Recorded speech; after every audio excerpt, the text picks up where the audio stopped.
Altura agora para a rubrica A Última Fronteira. Está connosco, como é habitual, ao domingo, o Miguel Gonçalves, o Coordenador Nacional da Sociedade Planetária. Bom dia, Miguel.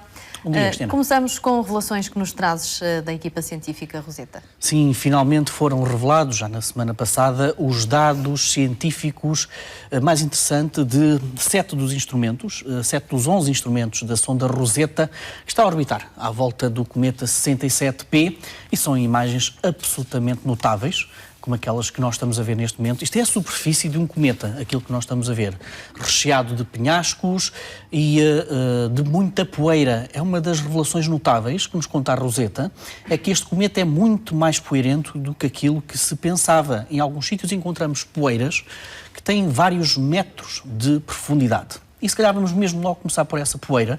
É uma poeira que faz com que seja uma espécie de um cobertor, digamos assim, de um protetor do gelo que os astrónomos pensam que se encontra por baixo, precisamente, desta superfície do cometa. Ao contrário do que seria esperado, não foram encontradas muitas regiões cobertas de gelo dos cometas. Resta aqui lembrar que os cometas são, sobretudo, grandes corpos rochosos de gelo, portanto, estamos a falar de corpos de gelo sujo, digamos assim, mas este cometa, em particular, tem muita poeira. E a capacidade tecnológica da Rosetta é tão grande que consegue até dar-nos mais pistas sobre esta poeira. Olha, conta-nos, por exemplo, que nós, enfim, costumamos assistir nos cometas a grandes injeções, aliás, de gás a partir da sua superfície, e quando existe essa injeção de gás, essa fuga de gás, arrasta também poeira que está à sua superfície. Mas acontece um fenómeno curioso no cometa, é que esta poeira não consegue escapar do cometa e então consegue libertar-se, consegue saltar, digamos assim, alguns metros acima da superfície, mas depois vai caindo lentamente ao longo da superfície. Portanto, estas movimentações de gás têm um papel muito importante na redistribuição, digamos assim, de poeira ao longo do cometa. Já sabíamos que era um cometa que parece um patinho de borracha, daqueles que vai para o duche, é verdade. Tem dois lóbulos claramente diferentes. O lóbulo maior tem uma extensão máxima de 4 km, o lóbulo mais pequeno tem uma extensão máxima de 2 km, 2,6 km, e os cientistas que trabalham com Rosetta conseguiram identificar 5 regiões, é isto que nós estamos a ver neste momento, 5 regiões geomorfológicas completamente diferentes, o que permitiu construir um mapa geológico com 19 regiões diferentes, precisamente neste cometa. Isto é muito mais do que ter um mapa colorido, como é óbvio. Isto permite localizar, digamos assim, de uma maneira muito mais fácil, regiões e certas estruturas geológicas no cometa, e permite, sobretudo, também dizer que é um planeta que apresenta grandes diferenças, digamos assim, na sua constituição geológica, apesar de ser, sobretudo, muita poeira à sua superfície. E nós sabemos também que este é um cometa que vai se aproximando do Sol. O ponto mais próximo da aproximação do Sol será 13 de agosto, quando tiver a cerca de 180 milhões de quilómetros do Sol, portanto, entre as órbitas da Terra e de Marte. E nós sabemos que, à medida que ele se vai aproximando do Sol, aquilo começa a aquecer. E, começando a aquecer o cometa, então nós vamos ver em direto, digamos assim, a criação da famosa cauda do cometa, aquelas imagens notáveis que nós estamos habituados a ver nos cometas. E, curiosamente, mesmo num curto espaço, num curto período de tempo que a Rosetta está neste cometa, já conseguiu verificar alterações no fluxo, digamos assim, de gás, de vapor de água, digamos assim, que sai da superfície. Entre junho e agosto, ele conseguiu registar de 0,3 litros por segundo a mais de 1,5 litros por segundo de vapor de água que sai da atmosfera deste cometa. Portanto, a Rosetta vai ter esta oportunidade única de poder ver a evolução, segundo a segundo, precisamente das características geomorfológicas deste cometa. Há outros fenómenos interessantes. É que nós encontramos uma série de penhascos neste cometa, penhascos com vários metros de altitude, penhascos esses também estão repletos de fraturas. Fraturas essas que nós também já estávamos à espera de encontrar. E porquê? Porque isto é um cometa que roda muito rapidamente sobre si próprio e, portanto, tem grandes alterações de temperatura na sua superfície, o que faz estalar, digamos assim, as estruturas rochosas que estão à sua superfície. Uma das fraturas mais curiosas que foi apanhadas pelo cometa, e é nesta altura que eu peço aos nossos colegas da Regi para colocar a imagem 7 que nós temos neste conjunto de imagens, uma dessas fraturas é aquela fratura que nós encontramos precisamente no pescoço, digamos assim, deste nosso patinho de borracha planetário. Essa fratura, que nós vamos ver de seguida, é uma pequena linha ao longo desse penhasco, que tem cerca de 500 metros de diâmetro. E o que os cientistas começam a especular sobre esta fratura encontrada no pescoço, é que será que é uma fratura suficiente para partir, digamos assim, este cometa? Será que a Rosetta vai encontrar mais tarde um cometa partido ali na zona do pescoço? É esta fratura precisamente que nós estamos a ver nas imagens. Ainda não sabemos. É curioso, vai ser extremamente importante ver a evolução desta fratura. E por último, se calhar referir porquê esta estrutura em dois lobos, porquê este patinho de borracha. Bom, ainda não está posta de parte a ideia de que este cometa já foi muito maior e a erosão natural que sofreu este cometa o modelou, digamos assim, a ter este aspecto de dois lobos claramente diferentes. Mas há uma outra teoria que permite dar outras explicações sobre a estrutura deste cometa. Será que estamos perante dois corpos diferentes que chocaram e que se aglutinaram? Bom, são esse tipo de respostas que a Rosetta vai continuando a procurar à medida que este cometa se aproxima do seu ponto mais próximo da aproximação ao Sol, a 13 de agosto.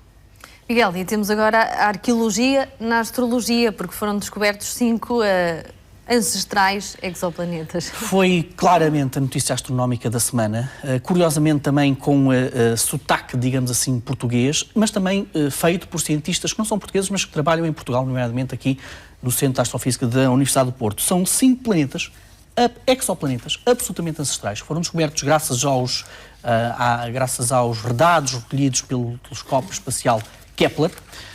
E então, porquê é que foi notícia em todo lado? Bom, porque estes 5 planetas ter-se-ão formado há cerca de 11,2 mil milhões de anos.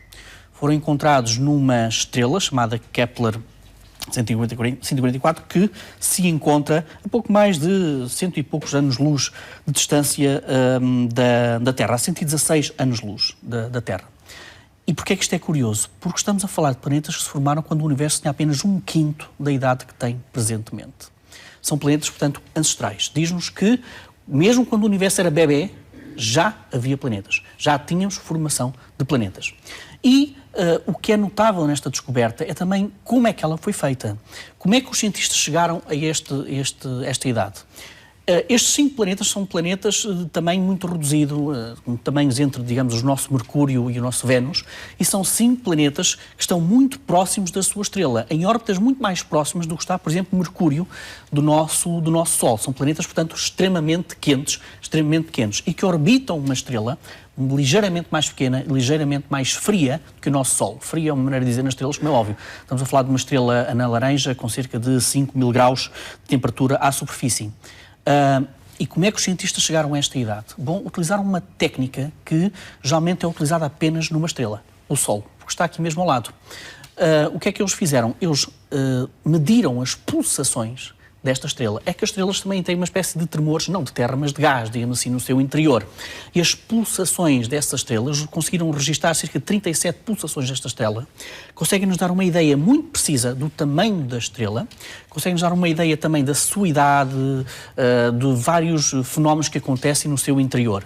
E foi precisamente medindo também essas pulsações que se chegou à idade deste sistema, porque os planetas são mais ou menos da mesma idade que a própria estrela. O gráfico que nós estamos a ver é um gráfico que mostra como é que estes planetas foram descobertos, pelo método dos trânsitos, ou seja, o que é que o Kepler faz? O Kepler vê a passagem de um planeta à frente da estrela. Isso cria uma ligeiríssima diminuição no brilho da estrela. O que o Kepler fez foi medir essa diminuição do brilho da estrela, aquelas curvas mais para baixo que nós vimos naquele gráfico. Ora, há outros fenómenos interessantes, é que foram encontrados também, estes planetas foram encontrados numa estrela que tem elementos químicos que não são propriamente aqueles que nós estávamos à espera de ver associados à formação de planetas. Tem outros elementos químicos que nós não estamos habituados a ver como sendo constituintes da formação de planetas.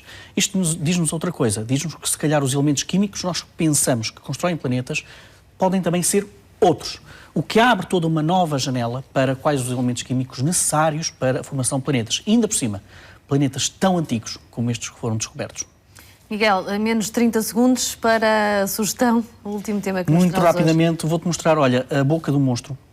de um monstro chamado, é um glóbulo cometário, é uma estrutura, um corpo extremamente misterioso, e não sabe muito bem o que é que são este tipo de estruturas, e é a última fotografia produzida e mostrada, divulgada pelo Observatório Europeu do Sul. É também conhecido como a mão de Deus, esta estrutura que nós estamos a ver. E a cabecinha desta estrutura tem cerca de 1,5 anos-luz de diâmetro, ou seja, nós conseguimos encaixar ali dentro um sistema solar. Praticamente um sistema solar de uma ponta à outra. E são glóbulos cometários, como eu disse há bocado, isto é gás, são poeiras, grandes zonas de gás e poeiras, que têm esta forma e ainda não sabe muito bem porquê. Há várias teorias, há teorias que dizem que podem ser modeladas por ventos solares fortíssimos nas redondezas, há outras teorias, como por exemplo estarem próximas de estrelas de grande massa, que também contribuem para esta estrutura, e é uma imagem absolutamente divinal. Obrigada, Miguel. Obrigado, até ao Cristina. próximo fim de semana.